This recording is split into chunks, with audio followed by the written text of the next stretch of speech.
my big beautiful BBs, it's Meghan Tonjes. I hope you're having a lovely Sunday, and today's video comes in two parts. One being I'm going to give some lovely Mama Tonjes advice. The second part of this video, I'm going to be announcing some winners from a little giveaway that I did a few weeks ago. So hang out, hopefully learn some things while you're here, and then, maybe you have won something. So with all that being said, let's get to this BB's question. Hi Megan, this is Katie. I watch a lot of your videos. You talk about your grandma a lot and how much she meant to you, and I just recently lost my grandpa, so I'm going through a time.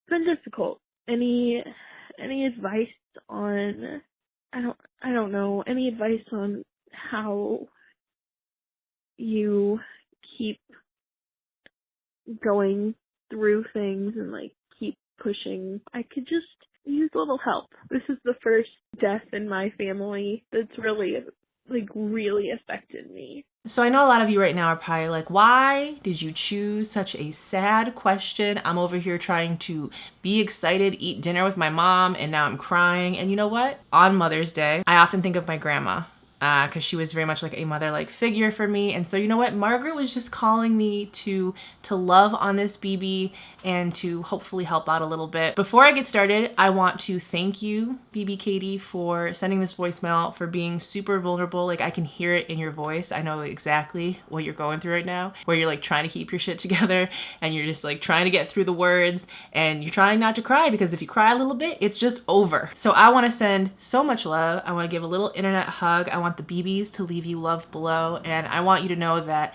listen, this is a great little community. It's very loving in my comments. These are definitely potential friends and people to support you, because a lot of us have gone through similar things. And listen, the BBs, they got you. So a lot of people know about my grandma. They know the story about what happened and how devastating that loss was. But a lot of people don't know that that's actually not the first death in my family. I've had a few before that. One of the major ones being when I was in high school, my uncle actually passed away. So this was my grandma's only son. He was in his late 40s when he passed.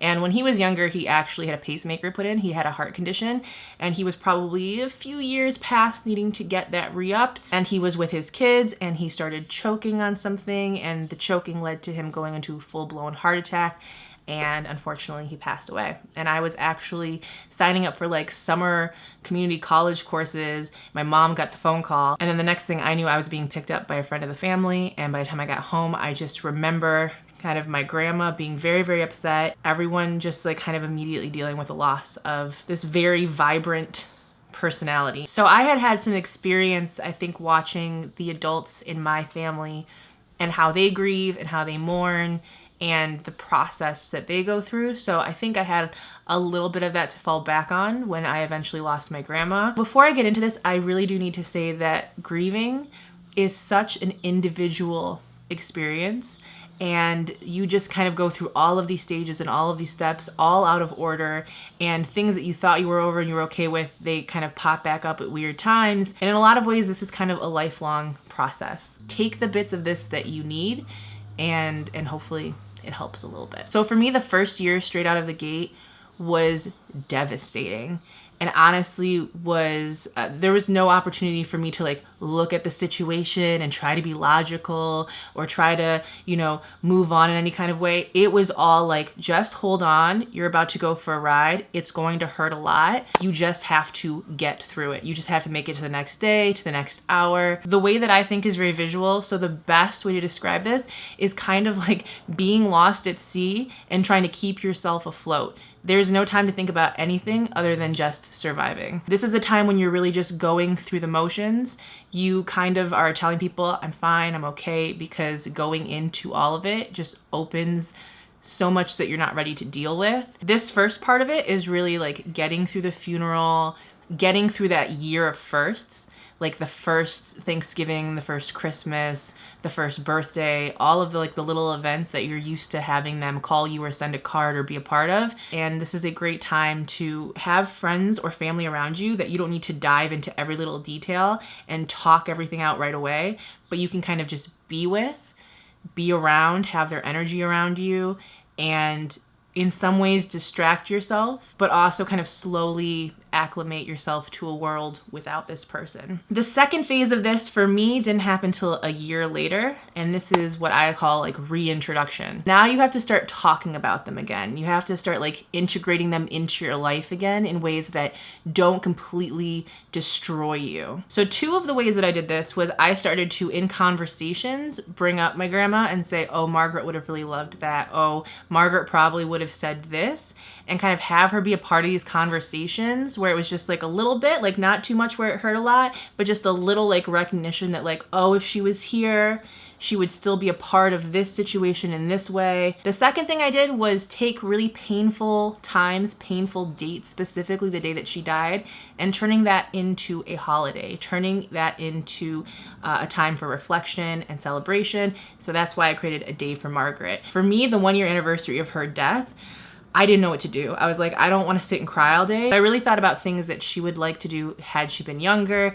I thought about things that I would like to do with her. I thought about things that just made me feel closer to her. And for several years, a lot of this was like hiking, getting tattoos, sitting by the ocean, having a dinner by myself, feeling like I was honoring her in some kind of way. This past day for Margaret, I went to Hawaii. It just felt like something that she would have liked to do, but also it was very much like a celebration of my life. So if you look up recovery in the dictionary, it says that it is a return to a normal state of health, mind, or strength, the action or process of regaining possession or control of something stolen or lost. So I really think that recovery, how long it takes, how it happens, is dependent on a lot of things, including like who you lost, how close you were, their age, their health, how much time you had before, knowing what was going to happen, to say goodbye, to say the things that you need to say. Now, in some ways, I was lucky because by the time I lost my grandma, I'd already kind of gone through a lot of these phases, in the sense that I was on tour. I was actually on tour in Doylestown, Pennsylvania. I remember getting a phone call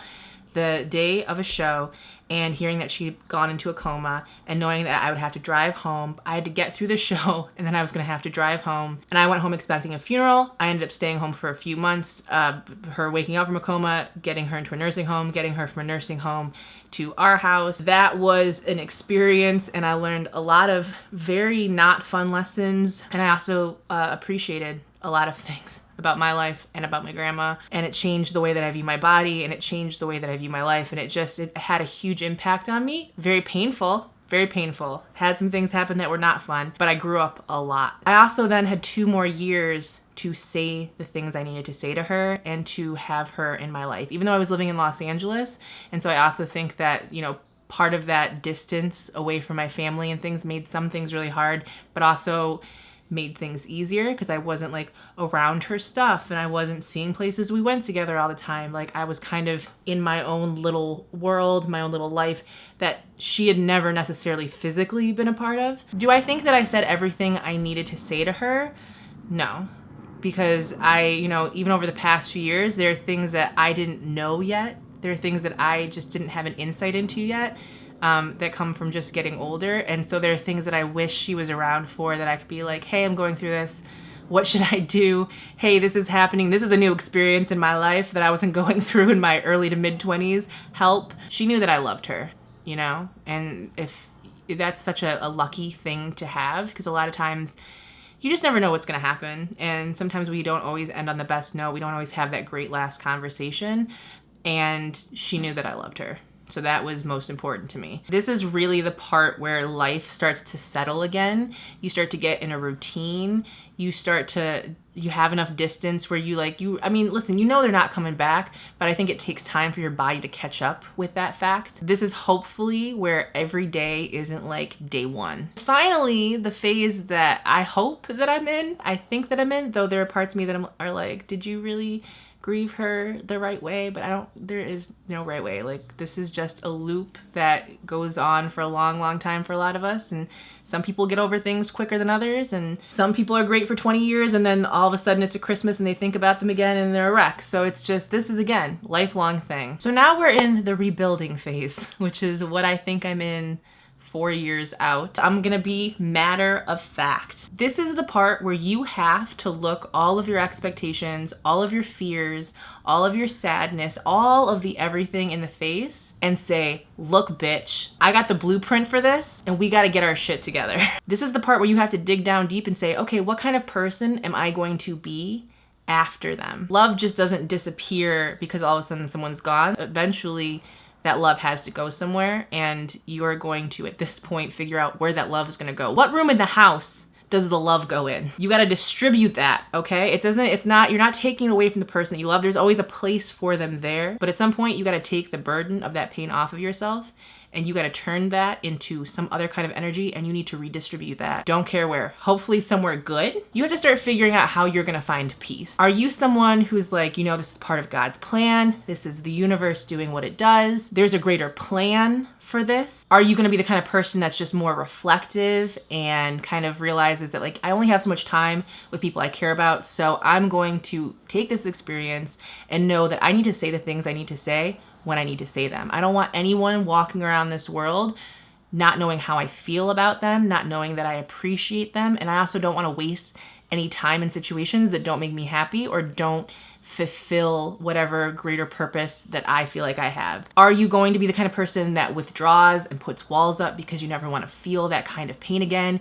You feel like, okay, if I don't love anyone as much as I loved them, I'll never feel this again, and that's good with me. I think in the initial phases, this is a survival technique that works in small bits. But a long-term strategy, it's not great. Sometimes we want to control things so badly, we don't want to feel the bad things, but the problem is when you cut off all the bad stuff, you also cut off all the good stuff. There is a level of acceptance that has to happen, I think, and that's just part of growing up and being in the world, is you start to understand that you're going to lose people. You are going to lose many people, probably. Not all in death situations, but relationships, friendships, like this is a part of life. It has to keep going. It has to keep moving, and things don't stay the same. I don't know that anyone ever gets like better at dealing with death. My mindset, which might be a little bit morbid, and I don't know if either I've evolved to the next level or I'm just really fucked up. It's, you know, it's a grab bag. Sometimes I think about the fact that there are so many people that didn't even make it to this part of their life. And so when I'm experiencing like all the good stuff that I'm so thankful of, and I'm so scared or sad about the bad stuff, that in its own way is like such a gift. It's kind of a blessing, and I know you're probably like, no, this sucks. This is not a blessing, but just hear me out. A lot of times when I'm feeling something that just makes me really angry or really sad, and I don't always do this because sometimes I'm just in it, I do have a sense of like reverence and respect for what I'm feeling.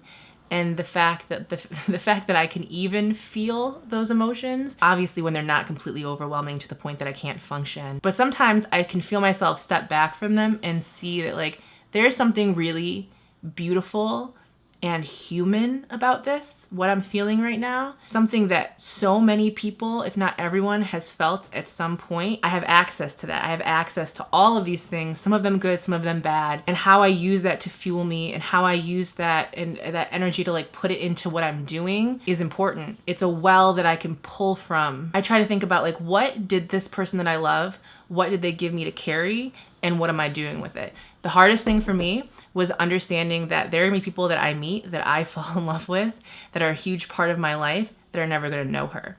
That was the most heartbreaking thing. It's like, how are you gonna know me if you don't know her? What I had to realize was that I have an opportunity, and for me personally, an obligation to reflect all of the best parts of what she instilled in me so that anyone I meet, whether they knew her or not, can see that I was raised by some really badass, tough women. And though they don't have like a personal experience with her, so much of what she's passed on to me is so apparent that they're thankful for her effect on me. It's important for me that I do things that she didn't get to do. It's important for me, like when I'm traveling, that I take a moment, that I take a minute to look around through her eyes. It's important for me that in moments where maybe I'm just not patient with myself, I'm not very loving with myself, I'm taking to heart too much what people are saying to me about who I am, like remembering the fact that I was hers. I am hers. So in moments where maybe I'm not the kindest to myself, I recognize that she loved me, and I'm not gonna let anyone dismiss that or disrespect that. That kind of stuff gives me strength. I'm gonna fight for me like she would fight for me. And I'll be honest, like time goes by, you do think less and less day to day about them. Sometimes you feel guilty about that. Sometimes that's a whole other experience. There are literal moments where I will just kind of flash back and remember how it felt for her. She would always just like kind of put her hand on my arm and just like tap it.